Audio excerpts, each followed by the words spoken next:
All right, here we are once again, Courtney, talking about one of our favorite components to the Full Focus Planner, the weekly preview. So this is the third installment of a mini series that we've been doing all on the weekly preview. I have a question for you though.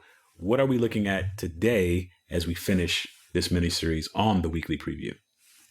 Well, I think the section that we're going to be talking about today, I think is the number one thing that brings down the overwhelm. It brings down the Sunday scaries. It is the thing that makes you start loving Monday again. You're going to be so excited. Do you feel that? You feel the love? We are going to be talking about how you plan for the coming week. This piece really weaves together some of the things we've already covered, like choosing your weekly big three and considering what you want to do differently this week, the things that you need to change. It is the perfect step, the perfect bridge between those things. But there are a few steps involved. You know, ending the Sunday scaries isn't magic. There's a few things that you need to do to make this come together. No more Sunday scaries. Boom. That's right. This is it. This is your week. You want to end the Sunday scaries right here. Dial in. Listen up. Stay focused. Get it. Get it. Right? This is scary. No, go. She's going to keep, just go, Verbs. Go. Welcome to another episode of Focus on This. This is the most productive podcast on the whole internet. We're here to help you banish distractions, to get the right stuff done, and to help you start loving Mondays once again with no more Sunday scaries. I'm Verbs here with Courtney Baker. Happy Monday to you, Courtney. Happy Monday. I'm still laughing. Okay. Sunday scaries are out of here. They're about to be eliminated, mutated, eliminated, disseminated, all that good stuff. Element number one. Yeah. Element number one is the list sweep. Element number one is list sweep. This is the moment for me. This is the close the loop step. This is the step that makes sure all of those plates that we're spinning and you forgot about don't all get dropped. This is a really important step and it seems really basic. But what you're going to do is you're really just looking at what you had and compiling everything from the week in one place. You're reviewing your planner and, if you use a digital project management system, you're reviewing that database for tasks, notes, and anything else important. And you're making sure that nothing falls through the cracks. So you're basically making a plan for anything that was outstanding from the week before and getting it, for me, I'm just moving it to a day next week that I'm going to tackle that, or I'm deleting it, or I'm delegating it in this step. And so really powerful element. Number one, list sweep. Get it done. Did you get it? Are you done? All right. I'm scared. What's happening to Courtney? I don't know. It's Monday. She has a Friday funnies. I don't know. So, This is a new version of the Monday mania. I don't know what this is. Monday. Yeah. Let's just let Verbs take over. that. He's got the rest of them. Okay.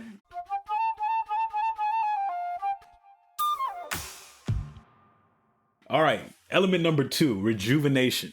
It's funny because this past week, I think somewhere on Instagram or someplace like that, I saw, maybe it was a t-shirt that said self-care is healthcare. And this is often one of the things that could be quickly looked over, quickly glossed over as you complete that rejuvenation portion of the weekly preview. But if you don't make a plan to rejuvenate, then you won't. So without time to refuel, as they say, you will actually burn out. So consider how you can plan time during the week to tend to yourself as a human being and make sure that you're taking care of yourself. Now, we recommend considering the categories of sleep, eat, move, connect, and relax. If you're getting those things in, you'll be able to do something restorative. Rejuvenation happens and really sets yourself up going forward. And can I just say, don't make this harder than it is. Right. really just spend you don't have to have a spa day every week to do self-care. This is a really simple but thoughtful and intentional moment in your week to take care of yourself and make sure you are set up well to succeed. It's Megan Hyatt Miller talks a lot about high performing athletes and how all of these elements would be like obvious. Obviously, you would think about your sleep and how you're feeding your body and how you're connecting with other people. Like that would be obvious. And I think for us, it should also be obvious because we are also, performing in whatever role that we're in. And so I think this is could be overlooked step, but very powerful.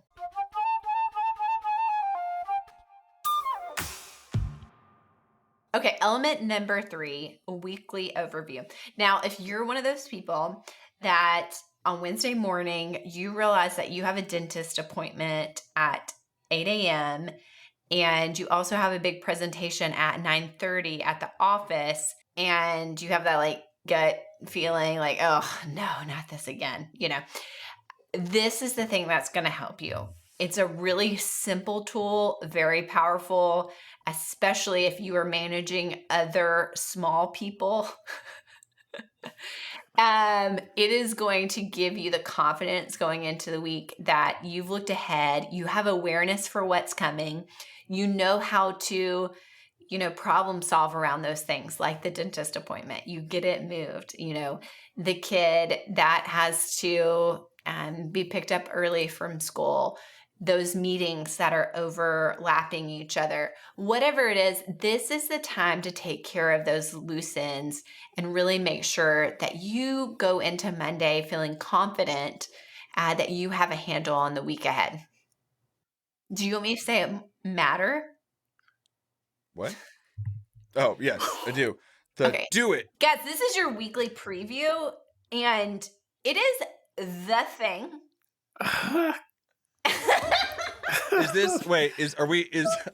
I know this isn't true, but I'm imagining that this is what parenting Courtney is like.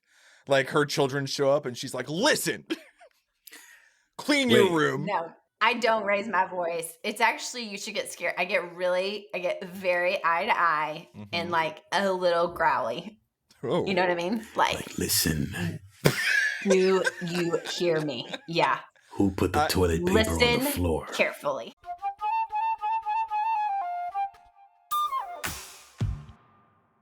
Okay, hey Nick.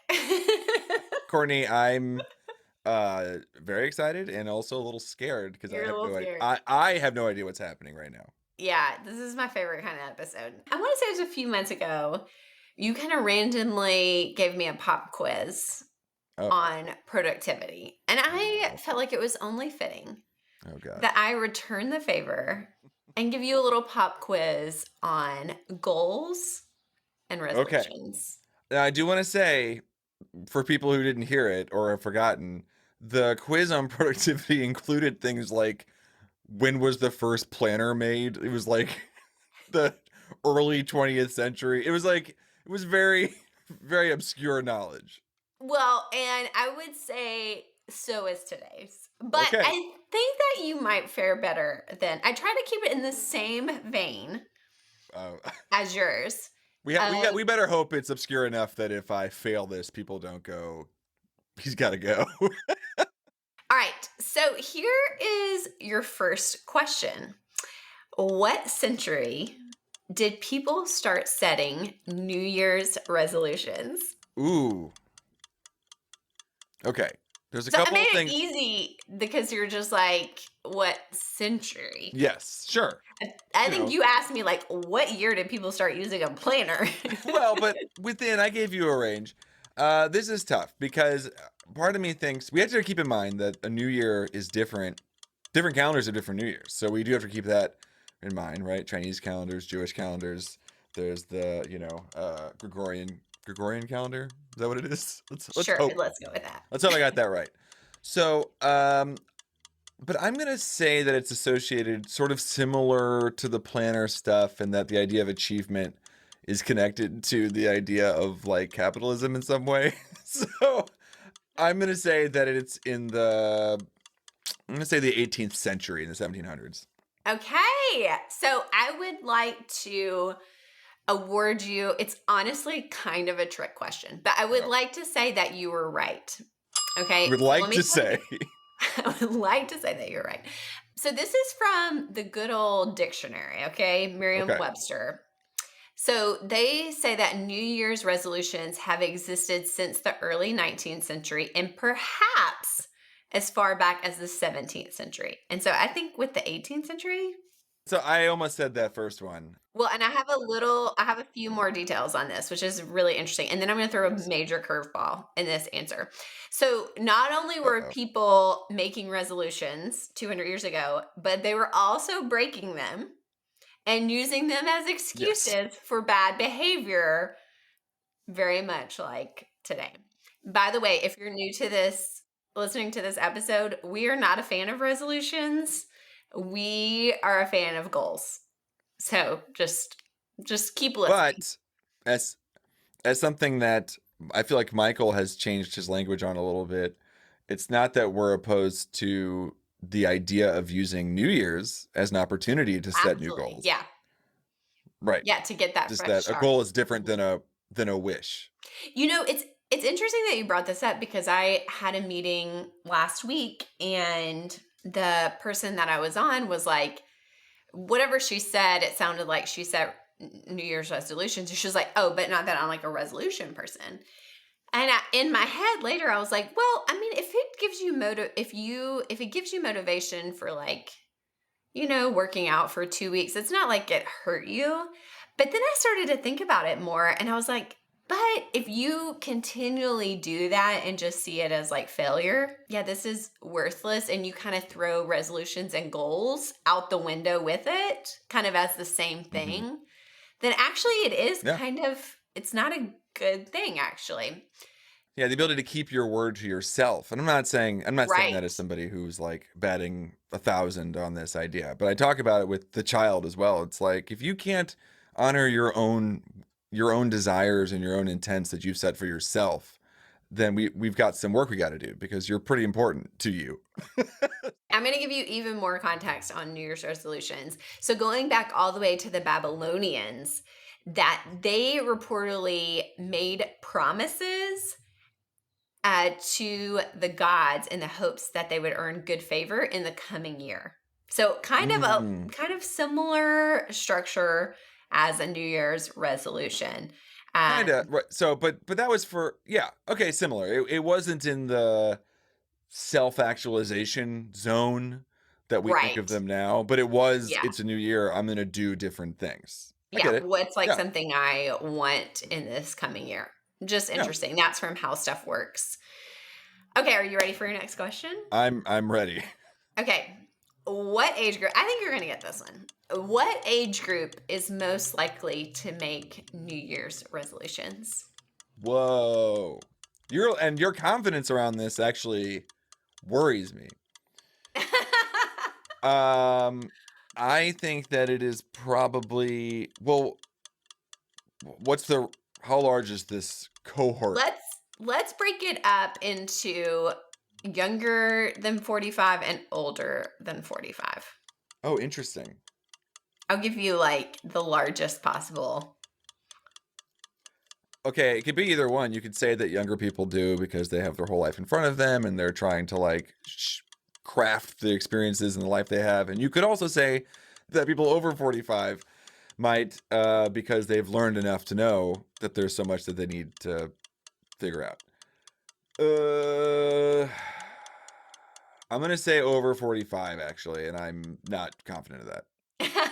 You are wrong. But this is interesting. I love this question. Okay, so the majority of Americans, this is specifically Americans, age 45 and younger, plan to make New Year's resolutions. Only 28% of people 45 and older plan to make resolutions. Now, here's what's really interesting. Okay. When you look at what age group is most likely to set goals, it's like people that are older have figured this out. They're like, resolutions, not going to work. setting goals is going to work, or it's just that the full focus planner, it's taking over. That's right. It's Taking the taking country over by and storm. people are learning. Yes. So goal setting, it is still more common with younger than older Americans, but almost all age groups do it. So from ages 18 to 34, 79% set goals, 72% of 35 to 54-year-olds, and 62% of people 55 and older. So isn't that interesting? That is interesting. I have to say, Courtney, I'm not trying to be that guy. I'm not trying to work the ref. I'm skeptical of this statistic. Interesting. Well, I find it hard to believe that 79% of people between 18 and 35 set goals would you like me to tell you the source data? Sure. Great. It was Gallup. So Gallup doesn't know anything. I know. But how are they defining a goal? Well, I would be thrilled. This is a really great conversation of like, if I say, hey, I want to get the garage cleaned out on Friday, is that in their head, is that like a goal? I suspect that you're right. I think probably people think like aspirations are goals. Like, yes. Hey, I want to make a certain amount of money in the next 2 years, or I want to save a certain amount. Are they counting that as a goal, even though it's mainly just living in their head? Yes, that would be my prediction. Yeah. Because I said I would be thrilled if it were that high, but I've known a lot of 18 to 35-year-olds in my life, and that does not seem to be what's happening. Or I don't know. I feel like there's so many 18 to 34-year-olds that I have a lot of goals, stuff that I'm like blown away by. I'm like, gosh, if I would have had my act together like that when I was... Sure. Oh, for sure. But or that there's that maybe what I'm getting stuck in is this idea of like the volume of goals, and that like if you have a goal to be like a professional dancer or something, and you consider, and that's counted as a goal, right? Then that doesn't really kind of do the like goal planning step of and how and what this isn't tracking is what we're all about, which is goal achievement. Right. So those are still two, different things. I would say probably, even though it seems like people in general have realized, it's better to have a goal versus a resolution. And some, even if it's like aspirational, it would be really interesting to see the percentage of actual goal achievement. Gallup, we're not sponsored by you, but not yet. We'll dig deep, and we'll post it in the community and see. Okay, are you ready for your last question? Look, I started off great. I feel like I did pretty well. I sounded pretty smart on the first one. You always sound smart. Didn't do so great in that one. I feel this is stressful. I feel it for everybody who... You feel stressed. Okay. This one is true false, so 50-50, Great. Love that start. When you set a goal, here's your true false statement. When you set a goal, your brain will immediately begin producing opportunities pointing the way. Okay. I'm going to say that on average, this is false. You would be correct. Okay. And let me say, it is that we tend to think of our obstacles, and I can think about all of the students that I've known and taught, and you're like, well, why don't you do that? And I do this, of course. Well, I can't do that because I want to do X. Well, there's 10 reasons why I can't do X, rather than saying I want to be a professional skier and going, okay, great. Yeah. That means I get to get some new skis, and I got to figure out, by the way, I don't want to do that. We surrender to our limiting beliefs more than we default to liberating truths, for sure. Absolutely. Well, and I think that's, now's probably a good time to be talking about that, because the obstacles actually might be building. Even out of the gate, it's like you write something and your brain can say like, oh, here's the 12 reasons you don't have enough money for that. You don't have enough time. You've tried to do that before. What is that person going to think about? Those things are going to come automatically. And, as you start pursuing a goal, those obstacles may arise again, and really thinking through, your mindset and how you're thinking about your goal in what we call the messy middle is really powerful. So 2 resources for you if you're kind of struggling with that. Megan and Michael have a brand new book called Mind Your Mindset. That is fantastic. If you find yourself struggling with goals, really kind of getting this content and thinking about your mindset is really transformational for your goal achievement. You also can go back through our full focus goal setting course, which is also fantastic for helping you with these limiting beliefs. Nick, I would like to give you a winning score. I think you did fantastic, nerves and all. So thank you for coming on this goal setting trivia. Hey, anytime, you know, I probably got like a 50% actually, but I will take it because I like to win things. So thank you. Well, here, let me give you a bonus one so that you can go above. Let's see if you can get this one. What year did Full Focus creator Michael Hyatt create the Full Focus Planner? Is it 2017? I actually don't know the right answer, but that's the number. That's the year I had in my head. So yeah, good job. Yay! We're gonna get all sorts of messages about. Actually, it was. They're like, you're wrong. We might get one from Michael Hyatt. That's like, guys, it was 2015. No, it was. No one tell Michael what's That's right. happening. Don't. All right, thank you, Courtney. Here's today's tip to level up your focus. Make a list of all the places you should check each week during your list sweep.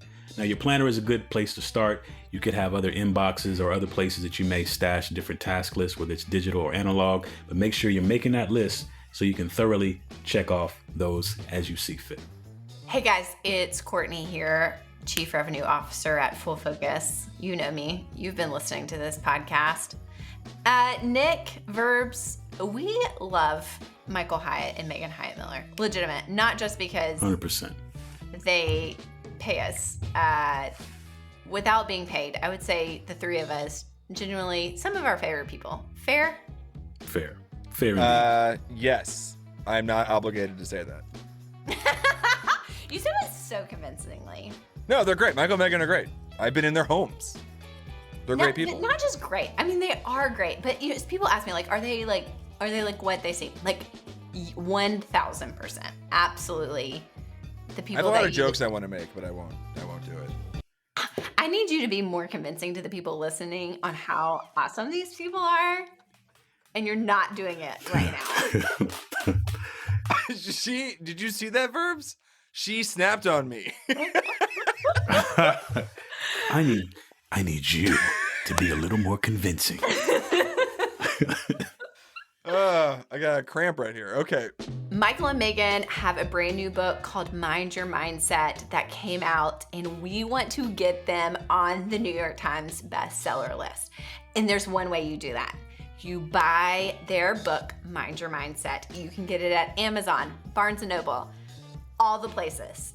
Go buy it. There are tons of bonuses that come with it.